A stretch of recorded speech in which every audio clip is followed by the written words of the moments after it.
Ma collègue les a sollicités pour des problèmes de comportement, donc jet d'objets, jet d'activité, cris, pleurs, un gros stress pour venir à l'école et pas de mise au travail. Les personnes de l'EMAS sont venues plusieurs fois dans ma classe pour voir comment on pouvait intervenir, comment on pouvait euh, permettre à ces enfants et à cet enfant dans ma classe d'avoir un travail plus adéquat et plus serein pour le groupe classe et pour lui-même. Donc, aux différentes interventions de l'EMAS, on a mis en place différents outils qui ont pour certains fonctionné, pour d'autres non, mais ça nous a permis en fait de pouvoir tester différentes choses auxquelles nous on n'aurait pas pensé dans la classe. Donc, c'est-à-dire qu'on a mis en place un emploi du temps à la journée avec des pictogrammes. On a mis en place un plan de travail à la demi-journée, toujours avec des pictogrammes. Et on a mis en place des pauses régulières tout au long du travail, tout ça avec des pictogrammes. Les élèves bénéficient également d'une AESH individualisée, c'est-à-dire un accompagnant pour les élèves en situation de handicap.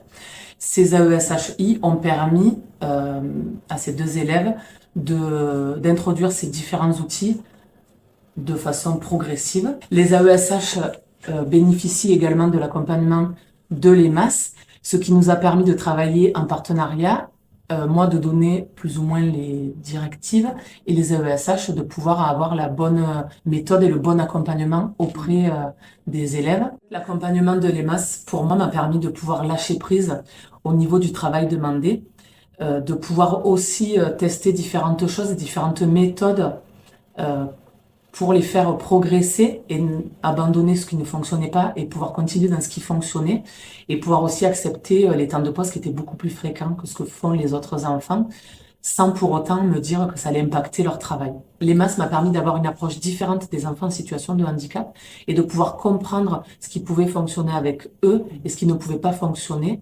ce qui était judicieux de faire avec eux et ce qui était moins judicieux de faire avec eux, et surtout de ne pas hésiter à tester différentes choses, différentes méthodes pour pouvoir avancer de façon plus sereine avec ces enfants en situation de handicap. Donc, grâce à l'accompagnement de l'EMAS durant les 3 années, nous avons pu, la quatrième année, être autonomes face à ces enfants en difficulté, en situation de handicap et au comportement parfois inapproprié dans la classe. Cet accompagnement a été bénéfique au groupe classe parce que ça a permis d'avoir une sensibilisation des enfants en situation de handicap. Ça a permis d'avoir une meilleure cohésion de classe et ça a permis à chacun de trouver sa place dans le groupe classe. Le bénéfice pour les deux enfants a été très important. Ils se mettent au travail beaucoup plus facilement, de façon beaucoup plus sereine. Ils ont gagné énormément en autonomie. Ils se sont bien intégrés au groupe classe et surtout, ils arrivent à l'école avec le sourire.